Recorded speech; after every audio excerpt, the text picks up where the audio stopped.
Hi, everybody.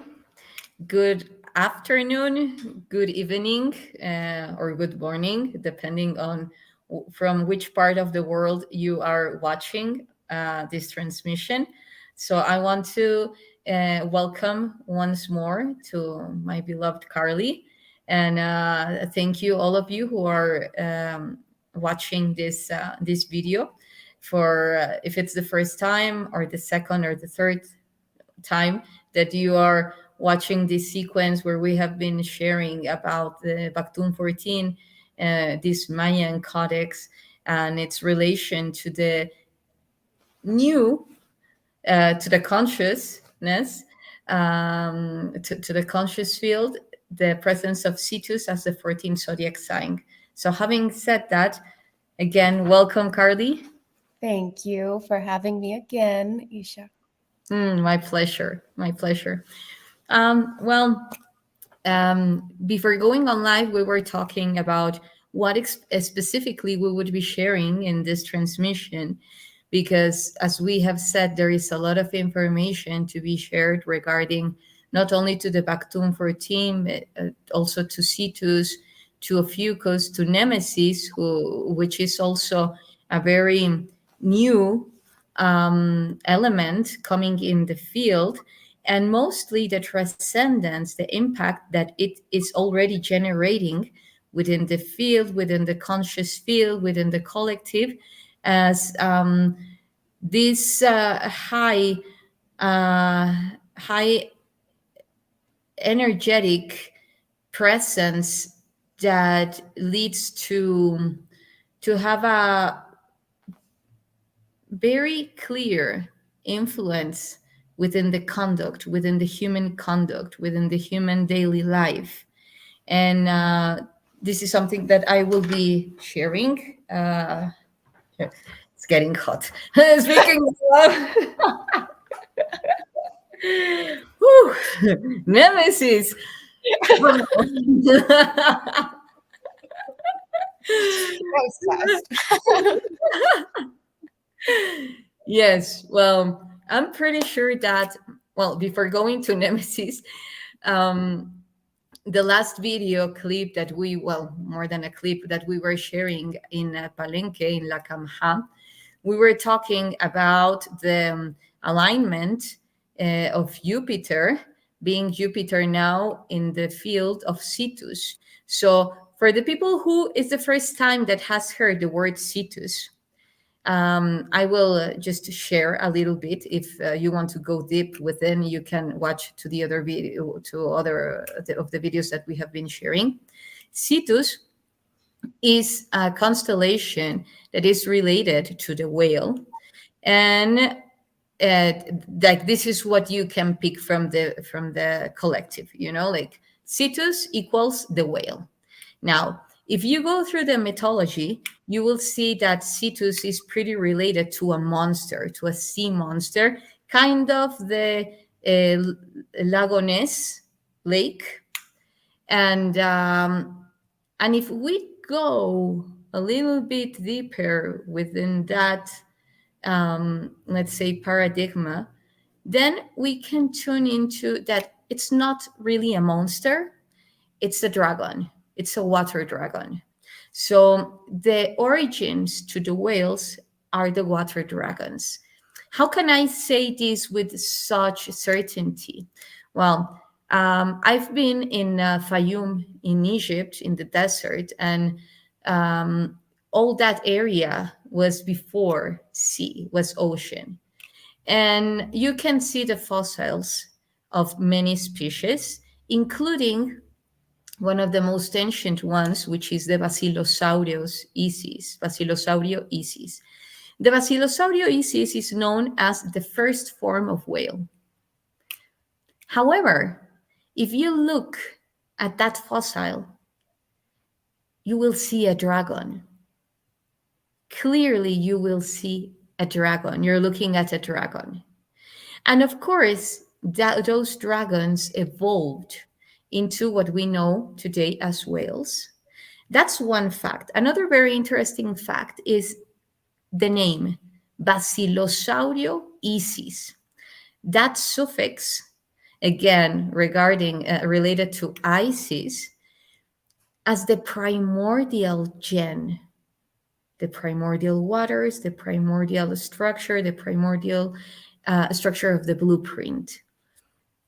So Cetus, as this constellation that hadn't been acknowledged as a zodiac sign before, why is it coming into the field right now?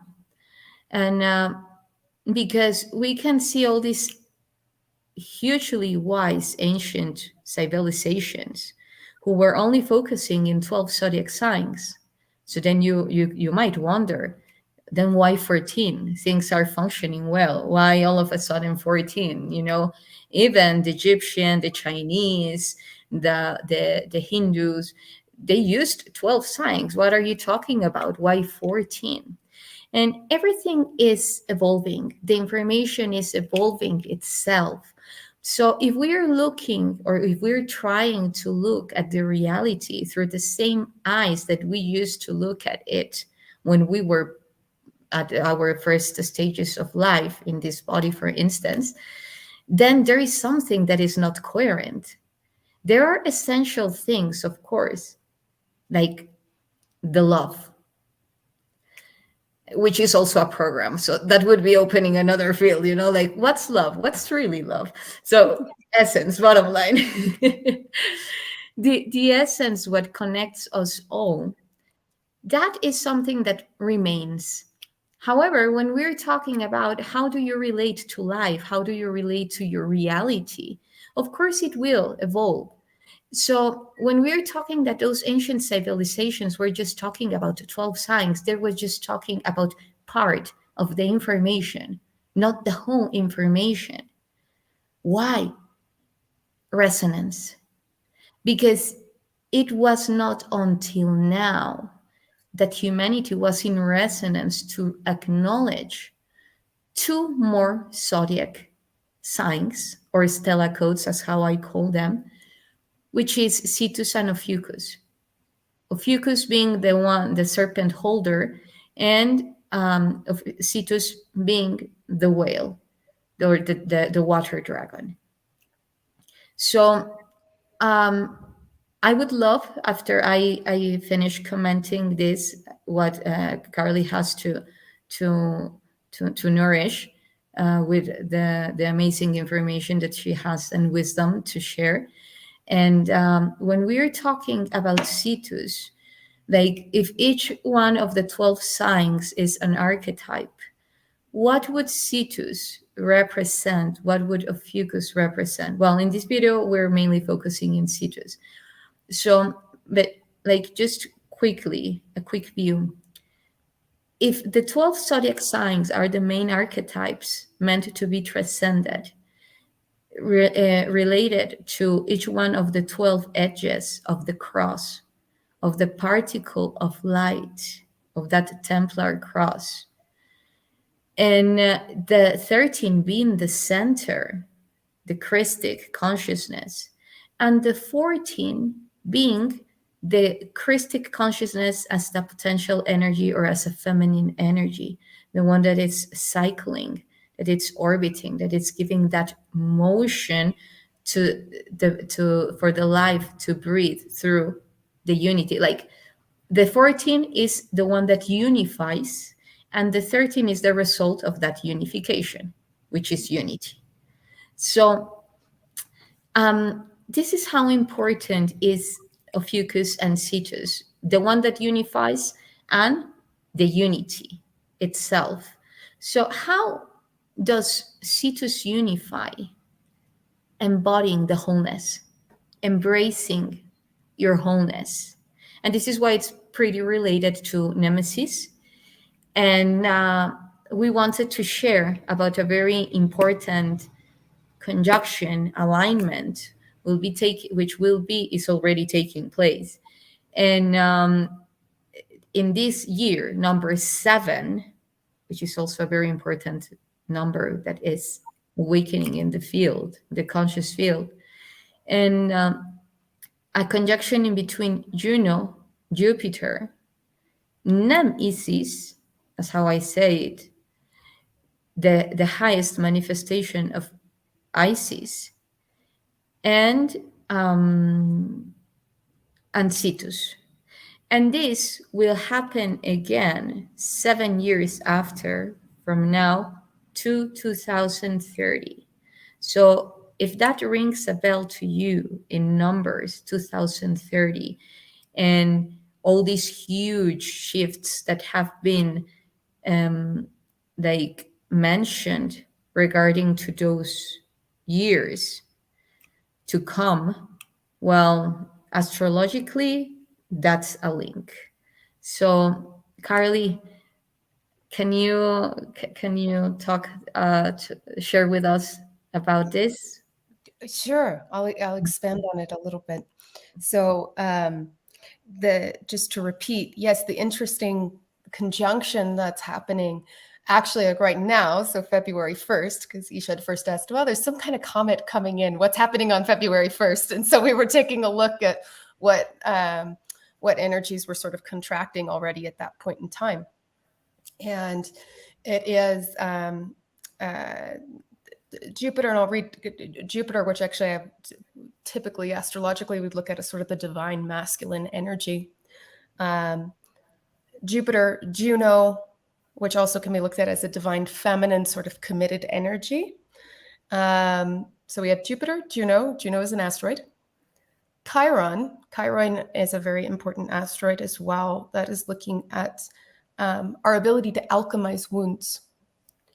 So where we hurt the most, where our pain is, what usually is the reason that we're in fear, right? And that initial sort of wound is associated with Chiron. So when Chiron does transits, when Chiron is involved, we are really looking at the alchemical process of transforming lead into gold, so to speak.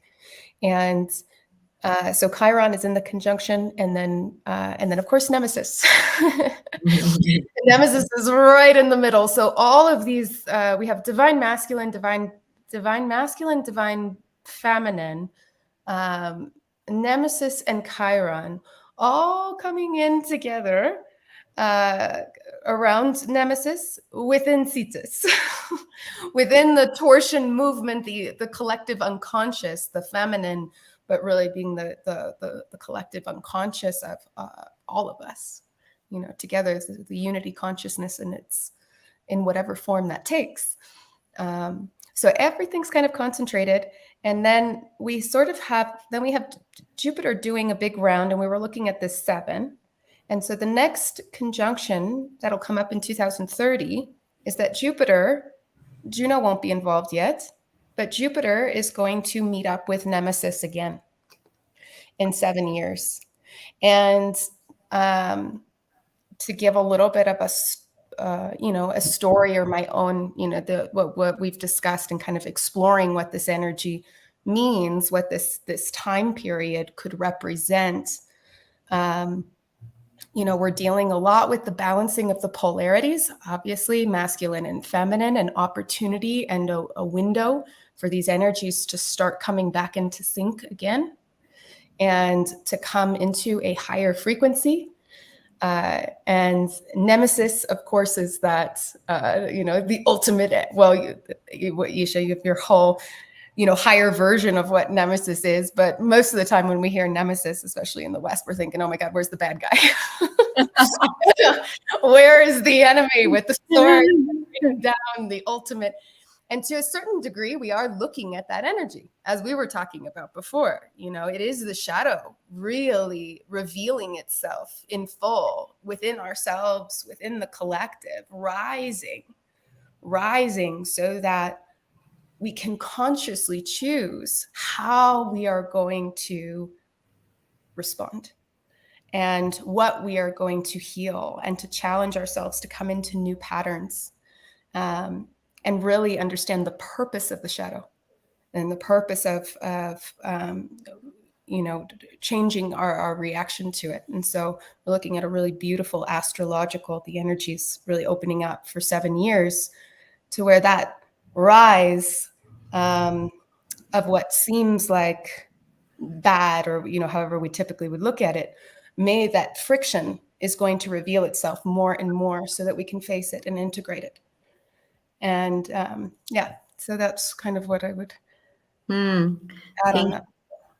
Thank you. Well, look, as you were mentioning, as you were talking about all of this, I was looking like how this BAKTUN 14 is enclosing all that information, and that the Mayans themselves were already registering all these astrological movements, because that's how they would relate to this field, to this reality, what would happen. It was all as a result of the astrological configurations that were already happening. So when they expose, for instance, what we had already talked about, Uranus in Cetus, for me, it was the preparation of the space, the Exactly. opening, the unfolding the space for Cetus to come into the feast and say, "Hi, I'm here.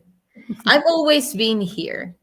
However, there was a dream spell where humanity could be conscious partially that they are building their own reality. However, they didn't know the how and the when, mostly. Why? Because of the distortion within time as Mhm. a system of time. So then all the cycles would start to unalign. And as a result, as a collective result, a humanity that is partially aware that we are living in a simulation, because you can say that, I can say that, most people can say that, oh yes, we're living a simulation. Okay, now do you know how to handle it? You know how to manage that simulation? You know what is shaping that information that you are experiencing moment by moment? And this is where Cetus comes, because Cetus, being the 14th sign and being present in March, in the month of March, just for 2 days. Within those 2 days, it's in a lunar orbit. So that lunar orbit is precisely connecting to the dream spell. So for those 2 days is where a portal, a gateway opens in order to face all the information within you, and configure it, order it from the highest presence. Which would be the highest presence? From the axis, because this is why we will be prepared through, and we like humanity will be prepared throughout a whole week of planetary compression in the month of March. Let's say from the 22nd, even earlier, like the Yes. second, the second week of March to the third week of March, Mhm. right? So within that planetary compression, before Cetus officially comes in those two lunar dream spell circuit, um, you already know what you're talking about, and you already know what you're up to, consciously, unconsciously, like in general terms. By this meaning, imagine that you're going to have a gateway to configure your reality just for 2 days. In order to do that, you shall know who you are, and by that, most of the information that you are in a state of awareness. Like you do know, like in an 80%. I'm just playing with numbers, okay? But like you truly know more about yourself. Therefore, you can take all that information and start configuring your reality for in those 2 days for the rest of the year. Because for those 2 days, it's a full awakened state, Mm. full awakened state where all the multidimensional existence, form of existence within each human that chooses to, is conscious. This is why it has always been this preparation where we are more and more and more conscious of this multidimensional form of delivering, that okay, I'm in this dimension, okay, now I'm in that one, and I'm simultaneously coexisting at in all dimensions at once. However, the level of awareness is what it's amplifying.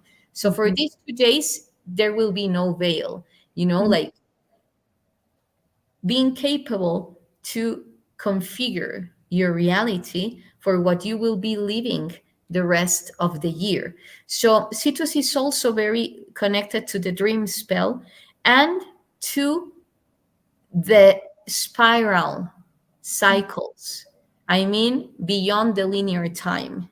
Mhm. So we can see by now the importance of Cetus, of acknowledging Cetus within the human hologram. And for instance, we said the preparation with Uranus first. Now we are talking about the presence of Jupiter in Cetus orbit for 1 year and 3 months. And also the conjunction in between Jupiter, Juno, Nemesis, Cetus in Divda, And Chiron. and Chiron, the magic five. We can call them the magic five. Okay. And this magic five will be a very important gate of 7 years to reach the inner alchemical marriage from a space of truth, from a space of integrity, from a space of wholeness. Um, I was talking to Carly before going live about daily life experiences, and I was sharing with her how I was having a dynamic with my daughter and how I could see precisely how she was showing to me that those programs, that information that is taking you, or that you are allowing it or not to take you to your limit until you give an answer, a straight answer. Truthful answer. Exactly. Yes. Exactly. So bottom line, all this information about and Jupiter and the let's say the pristine feminine and the pristine masculine, related to the potential energy and the kinetic energy. If we are everything that we have expressed right here, right now, maybe the only thing that can seem new to you is Cetus and Nemesis, because for the rest, it's there are topics that have been shared for a long time now about unifying yourself, your wholeness, embracing ourselves, speaking our truth. All these topics that we have gone through them over and over and over again through different perspectives, from different sides, from different forms of approaching it. And right now, what would be the difference? And for me, the difference is all the time, because we are not the same person that when we started, not even when we started recording this video. We will be someone different when we finish this transmission. And that's the importance of humbleness. When we reach ourselves, our truth, and we bow to ourselves. And we come to honor the truth, the whole information that is within us. And when the expectations are dropped, and even though we know what we choose for ourselves right here, right now, is okay, I have you, I have you, I love you, I love you, let's go. You know? And because that's life. And if we are talking about managing and handling multidimensionality and coming from one dimension to another, the anchor in this present shall be very strong in order to remain in axis. Because that's also a very important key for people who in earlier times uh, like would face, well, not in earlier times, like I'm talking about the 90s and 80s and even 70s, when all these things started to awaken in a more collective aspect, that they would be diagnosticated with schizophrenia and other kind of conditions, like brain conditions or cognitive conditions, even from the neurons, like how the brain is working, if it's working properly or not. And I'm not generalizing. However, what I'm bringing up is the fact of being aware of that reality beyond the tangible aspect.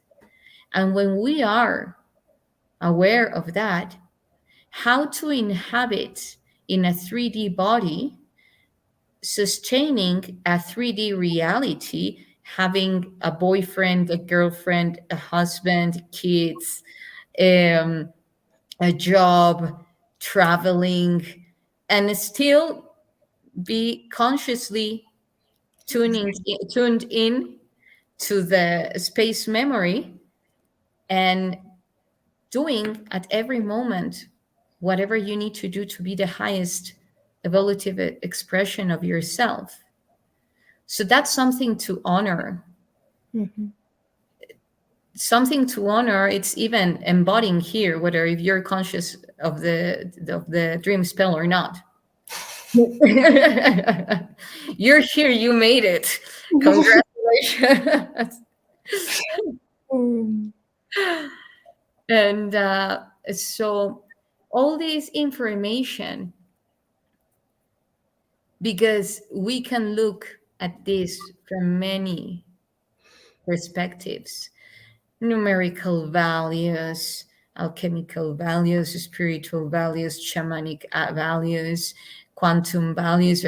Any aspect you choose, there is a beautiful and very interesting form of translating this. From an omnivision standpoint, all of this information only makes sense when it has a purpose within the main generator, which is the heart. Kids can be given birth to having a brain this small. You can live with a brain paralysis. You cannot live without a heart. And the heart is the organ that brings us to the most dense structure, which is this, at least that I'm aware of at this moment. Not remembering the other ones. Not necessary. Not right now. Speaking about multidimensionality. And and, and also to the highest peaks, like the nadir and the zenith. And this is also Cetus. Cetus is the T. Look, is the T, which also is very connected to the Mayans. Why? Because it's talking about two polarities generating a third point of co-creation, of Mhm. creation. And that makes a T, and that makes a triangle. And that the Mayans would related it to the breath of life. Mhm. And we can also have here the T. And if we fold it, then we have a T here, and the connection with the crown chakra and with the amygdaloid body, which is the one handling all the instincts within the human behavior. So this is why I was telling you guys that there are many ways to see this, and all of them are beautiful, and all of them enrich not only the cognitive aspect, the soul as well.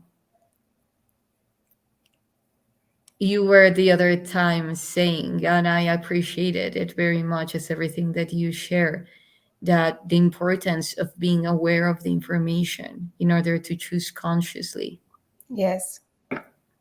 Yes. Well, I feel like that's um, as we look at Cetus, the unconscious collective, the unconscious feminine, or the feminine, the all, the antimatter, right? Like it is everything. Well, it is everything. That means it's everything. That means it's the good dreams, it's the nightmares, it's everything. And that's beautiful because the fact that we can have any dream is beautiful. But as we awaken and in these energies of right now, as we're transforming and growing, the real beauty is in conscious choice and what frequency and what heart you want to, what what what dream you want to awaken from, and which one you want to invite in. And so we take on Cetus, which is the highest and is everything, is everything. And we Yes. come into the heart, the light that we're able to choose. But in order for us to consciously choose, we have to fully see everything. Because otherwise we're kind of not, we're kind of scared. We're pushing part of Cetus away. We're pushing part of the unconscious away. We're like, yeah, that part's good. That part, no. And so it's an opportunity in now, and I think in the next few years, in this whole awakening, that we're just able to see so much more, which means that we can choose so much better. Yes. Yeah. Uh, well, about this wholeness and Cetus, it brings me to another element, being Nemesis as well, Yeah. the polarities. So we have two polarities, what Cetus represent and what Nemesis represent, which is also something very beautiful because then you have the four forks. It's like you have the two crosses. You have one cross regarding to Cetus and one another cross regarding to Nemesis. So then you have the octahedron, and then you have the capability to unfold within the fourth dimension, because how can we embody all that full potential if we don't embody the 100% of the energy that we are as 720 degrees of a sphere? Like you were saying, this I do, this I don't. It's different acknowledging, like you were saying, some things you choose to integrate, like in that order, and other things that you say, okay, I acknowledge you, however I'm giving you a different order to have a different outcome, but Exactly. in the end is acknowledging the 100%. Otherwise it's like, okay, you want to use the 100% of your brain. Yes. Okay, then you need all your energy. And information is energy. Our thoughts, our programs, everything are energy particles that are pulsing in our electromagnetic field. So if we cast away, we're casting away our full potential. If we acknowledge it and reorder it from that sovereignty, then we are being our full potential. And how can sovereignty be if it's not by embodying the wholeness, embodying our wholeness? So when we talk also about nemesis, when we look at the Dendera space-time table, there is a figure that a lot of people relate to Venus. However, in the Dendera space-time table, there are not even 7 planets. There would be like 5 planets. So it's more than a planet. I mean, Nemesis is a planet. However, it's more than the orbiting planets regarding to Venus, Mercury, uh, um, Jupiter, and so on, and Saturn, and so on. This double face element that shows not only in the Dendera space-time table, in all ancient civilizations, this double face figure. A lot of people relate it to the moon, like people who know about that information and that were initiated in that information, in that knowledge, would refer to it as the other aspect, the unseen aspect of the moon. So if we ignite that and we unify it or fusion it to the fact of the moon being also contemplated as the mind, then you would say, okay, so then it's the unconscious mind. It's the unconsciousness. It represents the other part of the moon, represents the unconsciousness. Yes. And now, if you link this to time, which we also have a very important alignment, speaking about the time and the rabbit, and Yeah. actually, it's in 2060. Good.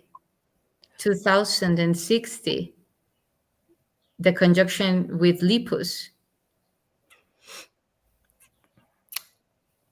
The one actually, well, it depends on there might be another one that we're going through, but the Uranus coming into Lepus is actually 2030.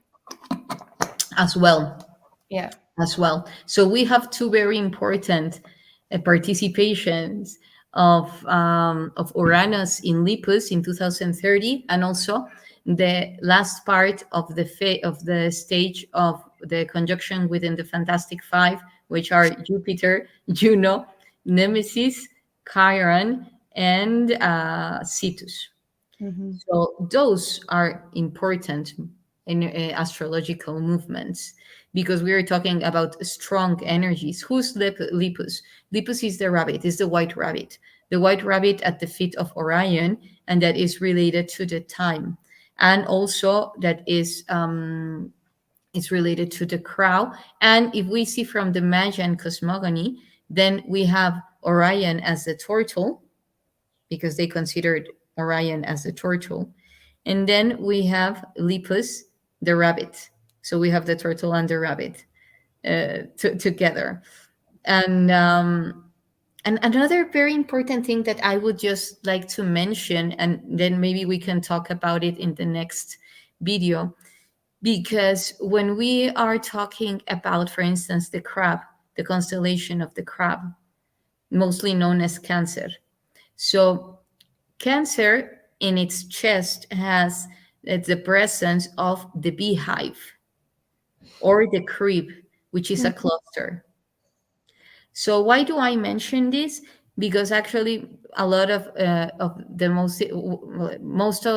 or a lot of very important sites, archaeological sites for the Mayans, are aligned precisely to the crab constellation.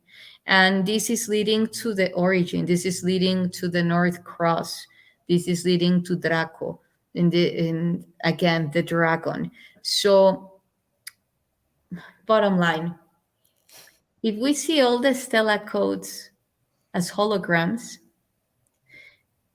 whether they are in the zodiac or not, they are informational fields that are nourishing somehow our hologram.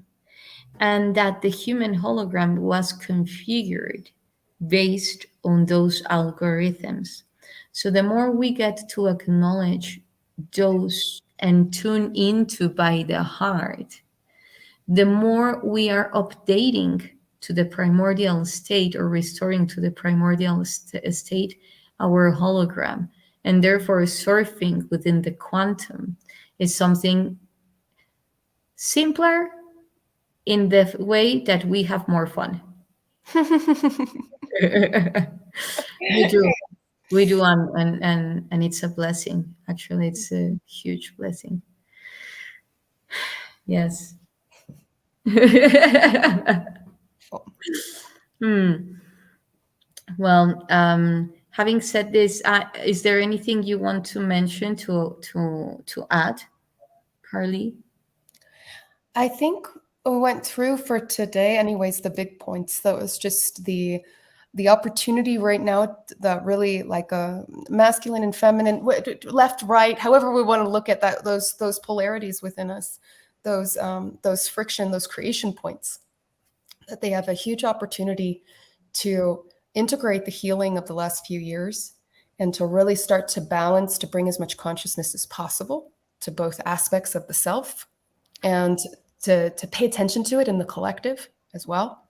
How these energies are healing, how they might be in friction, also kind of like figuring out how they balance with each other right now because they're not agreeing on things. but we have a really nice opportunity for that balancing to happen, of course, within being first, and to observe it, to really bring awareness to observing it from a non-judgmental place in the outer world. How these patterns, how these opportunities are blossoming.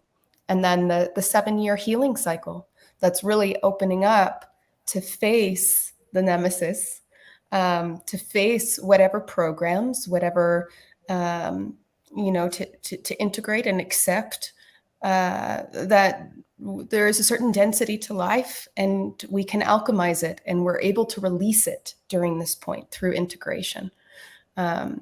So yeah, I think those are been through some of the main things, configuring a lot on the heart. I'm just making sure, I'm checking my notes. Yes. Go ahead.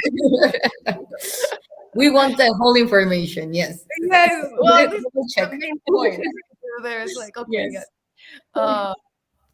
So yeah, well, I guess what I'll add just a little bit, because we mentioned it before, so I just wanted to revisit quickly, is that you mentioned the 2 days of the dream coming up and the moon cycle through Cetus, and that is, it's really that third week of March. So the 21st to the 27th is 28th is a very active time to really bring as much awareness as possible into the self.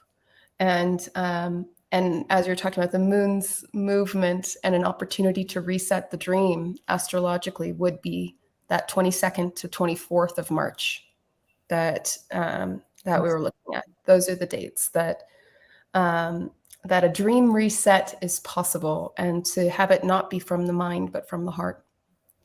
And yeah, and I think 2030 we might have to go through another time, but some of these energies are returning, and we have Ophiuchus really coming back into the mix as well. Yes, in 2064. For Uranus, let's see. Uranus in Ophiuchus. Yes. Uranus in Ophiuchus. That's the one. I think 64 was with Pluto. But actually, Ophiuchus comes in with Uranus in 2030. That's what the last the third ingredient. Yes. Already, yes. Yes. And we also have in 2025 a very interesting conjunction that we had already mentioned, which is in between Ophiuchus, Cetus, and Alcyon. Yeah. 2025. Yeah, those are the ones too, but there's just so many. Yes. Okay. So 2030 is a very important year, as all of every year. However, like the path from now 2023 to 2030, a lot of preparation precisely to embrace all those astrological movements with grace as Yes. an axis. And when now that you were saying about that feminine and masculine aspect, and again mentioning how would all these ancient civilizations put it through, and saying that it all comes to the truth. It all Mhm, comes to the inner truth. mhm, Speaking our truth at every moment. It's mhm. like it's very simple and it's very complex, depending on the amount of freedom and how much we allow ourselves to speak our truth. And by truth, I don't mean that it's the truth that shall prevail over all. By Exactly. this, I mean to to lighten your heart. And probably after speaking what was your truth yesterday, you might say, okay, that's not your truth anymore. So, Exactly. you know, and like to have the freedom to be without fearing of being judged because you're not judging, then that's beautiful. And then that's a whole unification within, because then we are free to be. And that's what we came here for, to be, you know? And next time I would also love to talk about the T444. Um, I told you there are so many things to Yeah. share about, and this I will be sharing like the preview that it's going to be a lot of algorithms going on in this topic, so that people be prepared and know that there is going to be a lot of numbers going on, and because it's mostly about syncing, it's Mhm, about syncing the natural cosmic pulse in order to open the field. If we're saying that the Cetus, the 20 from the 22nd to the 24, is the amplification of this dream spell in order to configure, like out of the dream spell in order to configure everything. So for the rest of the year, so the T444 would represent fusioning the rest of the year to what you configured within those 2 days with the embodiment and full power acknowledged and inhabited of the moon as the wisdom that mhm, connects with the unconsciousness, mhm, like writing your own, surfing your own unconsciousness, bringing it to the consciousness, therefore knowing what's that 99.9999999 of space that is shaping your reality, and that you're mostly aware of your just like 0.1% or even 0.00001%. So now it would be embracing consciously, step by step, more of that 99.999%, mhm, and come to notice what has been shaping your reality that you weren't aware of, mhm, mhm. from a space of love and truth.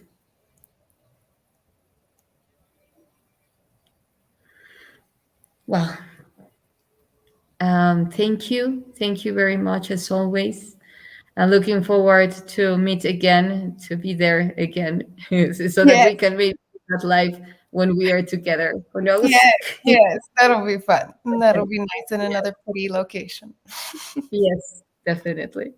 Thank you. Okay, so thank you for all your information. Thank you for all the research that you have been doing, the commitment, and Con gusto. sí, gracias. Bueno, um, from my wholeness to your wholeness, I embrace you, Carly. I embrace all who are watching this video. And for those who don't as well. Thank you. Thank you, thank you, thank you. And I'll see you soon.